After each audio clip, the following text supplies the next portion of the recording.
Donc Marion Noret, depuis maintenant quelques années, elle va nous préciser exactement, est vraiment le grand moteur de l'organisation de la recherche clinique en infectiologie en France. Elle a fait des choses exceptionnelles quasiment toute seule, avec déjà pas mal de beaux résultats. Donc on la remercie d'avoir bien voulu nous raconter ça. Et Marion, tu as 10-15 minutes et puis on aura un peu de temps pour des questions. Bonjour à tous. Donc, je vais vous présenter le réseau national de recherche clinique en infectiologie, qui a été mis en place en novembre 2013. Et puis on commence tout doucement à avoir quelques résultats au bout de 4 ans de mise en place.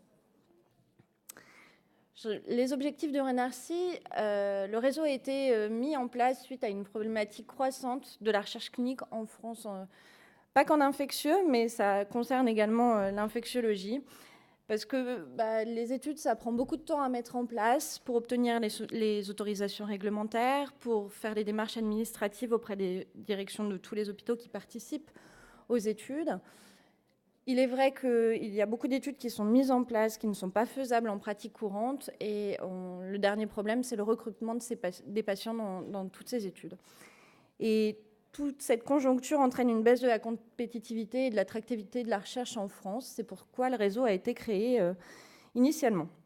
Donc, l'objectif de RENARCI, c'est d'accroître la participation de la France à des projets de recherche clinique dans les différents domaines de l'infectiologie, de mettre en place les essais thérapeutiques dans des conditions optimisées et harmonisées, de faciliter le recrutement des patients qui participent aux essais et d'optimiser la capacité de la communauté infectiologique à répondre à des appels à projets nationaux et internationaux.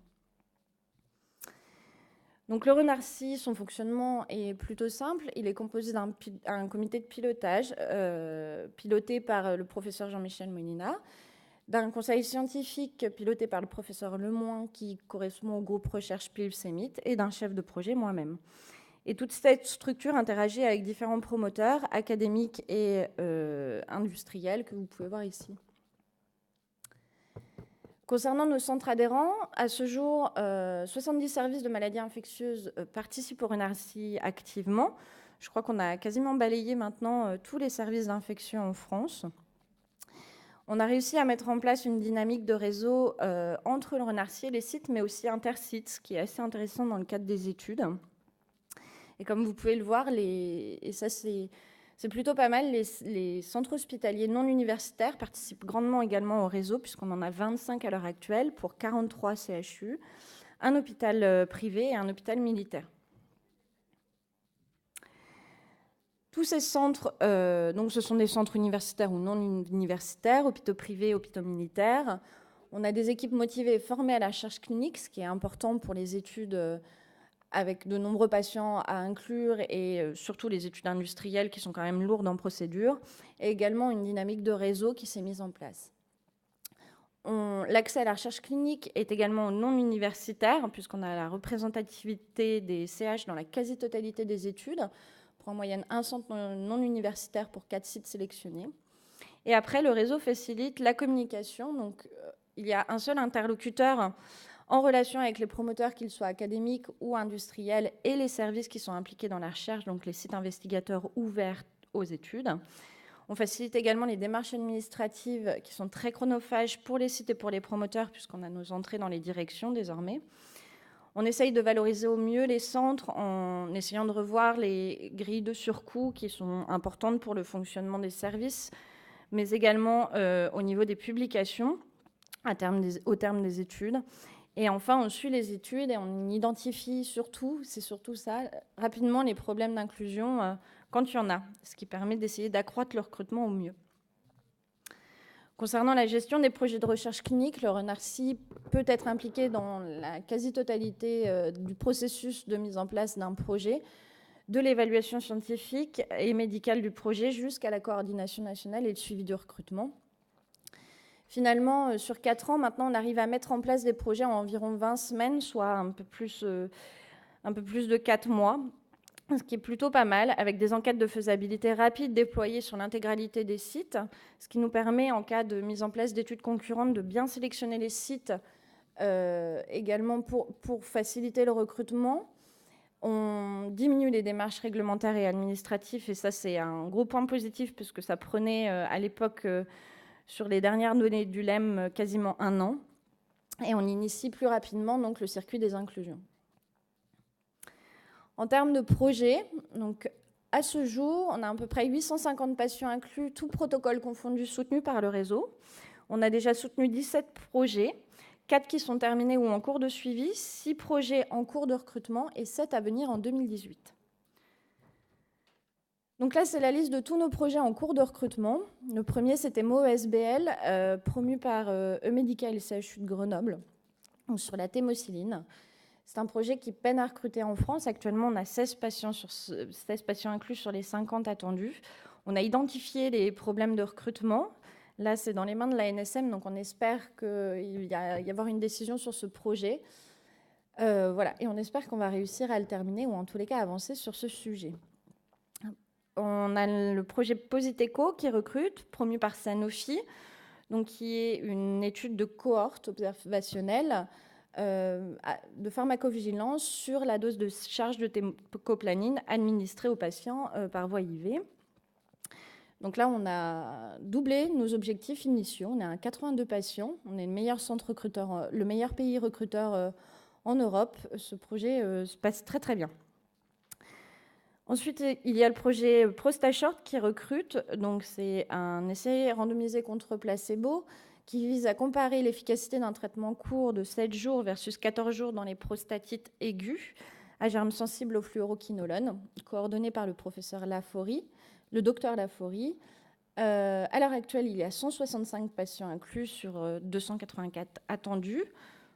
Pour les médecins qui participent à cette étude, nous vous encourageons à recruter dans ce protocole. On espère qu'il sera fini dans maximum 1 an. Il y a la cohorte ENCEF qui recrute également. Donc, c'est une étude nationale de cohorte des encéphalites infectieuses en France, coordonnée par les professeurs Jean-Paul Stahl et Pierre Tadevin. Les dernières données en septembre relevaient 230 patients inclus. Je pense qu'il y en a un peu plus maintenant. Et c'est pareil, ça recrute plutôt bien et c'est... voilà, c'est une cohorte assez simple. Si vous êtes intéressé, on peut toujours ouvrir des sites. Le protocole Rodeo, promu par le CHU de Tours, qui vise à étudier l'efficacité d'un traitement oral dans les endocardites du cœur gauche à staphylocoque et streptocoque, recrute également. Il y a 133 patients inclus sur les 648 attendus. On essaye d'ouvrir de nouveaux sites pour relancer le recrutement et on appelle également tous les sites ouverts pour ce protocole à recruter des patients. Et enfin, le projet Sabato qui a été mis en place cet été, qui est promu par l'université de Düsseldorf et coordonné par le professeur Cash à Düsseldorf et par Pierre Tadevin en France, qui consiste en un relais oral précoce dans les bactériémies à Staphylococcus aureus non compliquées. Donc actuellement, on a 11 patients sur les 150 attendus. Ça recrute doucement mais sûrement, donc c'est pareil. Pour les sites ouverts, n'hésitez pas à recruter. Concernant les projets à venir dans l'année, donc il y a le protocole Cloceba qui va commencer, promu par la PHP et coordonné par Xavier Lescure. C'est un essai clinique randomisé de non-infériorité multicentrique qui compare la céphazolline à l'oxacilline dans le traitement des bactériémies à Staphylococcus aureus sensibles à la méticilline. Donc, il devrait arriver pour le mois de mars 2018. Ils sont en pleine procédure réglementaire. Le projet ADAMAP, qui est l'évaluation de l'ajout de la daptomycine dans le traitement des méningites à pneumocoque de l'adulte, coordonné par le professeur Chavanet, qui devrait être mis en place là, à la rentrée, puisqu'ils ont eu l'autorisation de la NSM. Le protocole Thémocarb, donc c'est thémocyline versus carbapenem dans le traitement des infections urinaires à BLSE, coordonné par le docteur Pinmis, qui sera mis en place en mars 2018. Il dépose en janvier à la NSM. Donc, ces 3 projets avaient reçu un financement PHRC 2016, pardon. Donc, ils sont mis en place que maintenant. Les PHRC, c'est un peu plus long. Il y a une cohorte sur les métapneumovirus qui va être mise en place et coordonnée par le docteur Voirio, qui est un réanimateur et qui a contacté notre réseau pour impliquer les infectiologues dans l'étude, qui va commencer en janvier 2018. Un protocole du consortium Combact sur les infections à Staph aureus du site opératoire qui va également commencer en janvier 2018. Et on a 2 études en cours de rédaction promues par 2 sociétés pharmaceutiques. Sanofi, donc, qui va étudier la thécoplanine en sous-cutanée. Ce sera une étude pharmacodynamique en vue d'un changement d'AMM. et Bios qui doit nous confier un nouvel antibiotique sur les infections à Clostridium difficile. J'en saurai plus en début d'année prochaine. Et on a 4 projets qui arrivent en cours de suivi ou qui sont terminés donc depuis la création du réseau. Le projet FASTIB, donc détection rapide de la résistance aux antituberculeux par la biologie moléculaire. C'était un PHRC de 2012. On a réussi à recruter 200 patients sur les 400 attendus. Donc on a décidé d'arrêter plus tôt que prévu le recrutement, faute de recrutement. Donc à l'heure actuelle, il est en cours de suivi et il sera analysé d'ici peu. Le projet Anticipate, donc, qui était promu par l'Université d'Utrecht en partenariat avec Combact, qui était l'incidence des infections à Clostridium difficile chez les patients hospitalisés et sous traitement antibiotique. On a réussi à inclure en France 186 patients dans 10 sites investigateurs. Ça fait de nous le 2e pays recruteur, et cette étude est précurseur d'une future étude dans le cadre des infections à Clostridium difficile, dont on aura des nouvelles en 2018.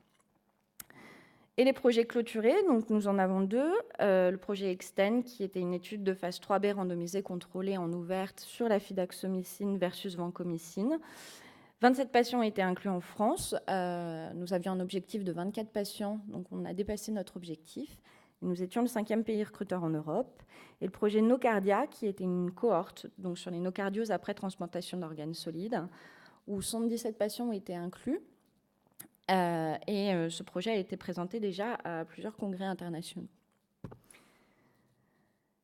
Concernant les appels à projets nationaux auxquels nous répondons tous les ans, donc il y a déjà 12 projets qui ont été financés par l'appel à projet PHRC national soutenu par le RENARCI.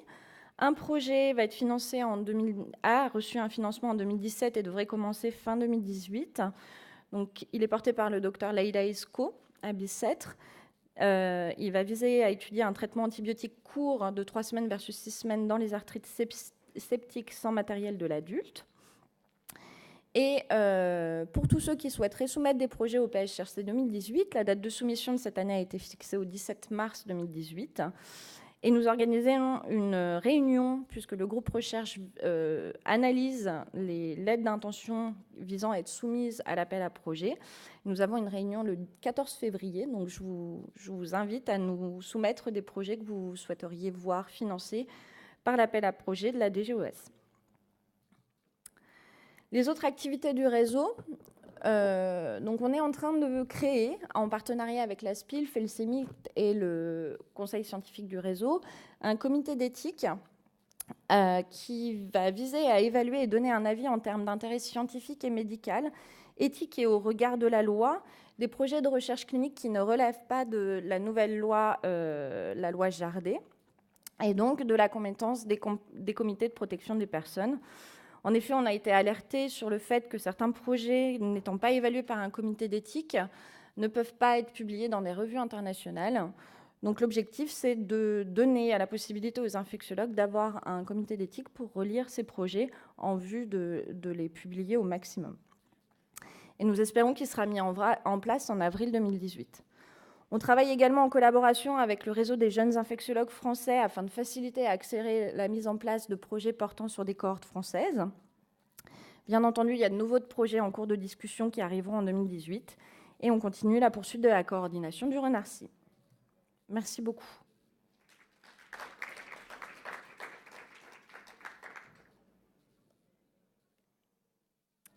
Si vous avez des questions, des remarques, c'est l'occasion de discuter ensemble de la recherche.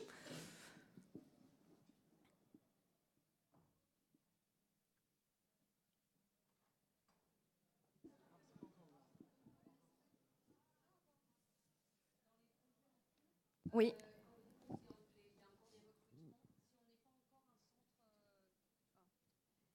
Pardon, dans les projets en cours, oui. Là où vous dites qu'il y a encore des recrutements, on peut encore, même si on n'a pas encore, si oui. le centre ne sait pas. Il y a des sites qui recrutent toujours, qui cherchent toujours des nouveaux des sites. Oui, d'accord. Sans problème. Okay. Donc, n'hésitez pas à me contacter. Pour le comité d'éthique que vous allez créer, c'est le fonctionnement, ce sera ouvert à n'importe quel... Enfin, ce sera plutôt pour des cohortes nationales ou ce sera tout ce qui ne relève pas de la loi Jardé, donc c'est tout ce qui sera recherche sur données principalement. Mais n'importe quel membre À du thématique Renarcy infectiologique, voilà. D'accord. Juste pour préciser, oui, effectivement, tout ce qui en fait ne relève pas d'un CPP peut être soumis au comité d'éthique. Et évidemment, on va s'intéresser à des projets de maladies infectieuses, hein, bien sûr. Et d'ailleurs, on lancera aussi un appel à candidature pour les membres de ce comité d'éthique, puisqu'il faut qu'il y ait des infectiologues et des microbiologistes. Et donc, je tenais à insister, à remercier beaucoup Marion de son travail de coordination du réseau, et à insister aussi sur le fait que vos projets PHRC, là, quand ils sont mûrs, quand vous êtes sur la lettre d'intention, je pense ne pas hésiter à nous solliciter, parce que je pense vraiment qu'on apporte un plus, c'est une vision extérieure. Et souvent, quand on est né dans le guidon, il y a des choses auxquelles on n'a pas pensé. Et donc, on apporte, et on a, je crois, réussi à bien valoriser et avoir une bonne productivité de la recherche clinique en infectiologie sur les PHRC nationaux qui sont très compétitifs. Donc, il y a régulièrement chaque année des projets qui sont acceptés. Je pense que c'est en partie, bien sûr, c'est l'expertise de chacun, mais c'est en partie aussi l'aide qu'on apporte à l'étude des projets.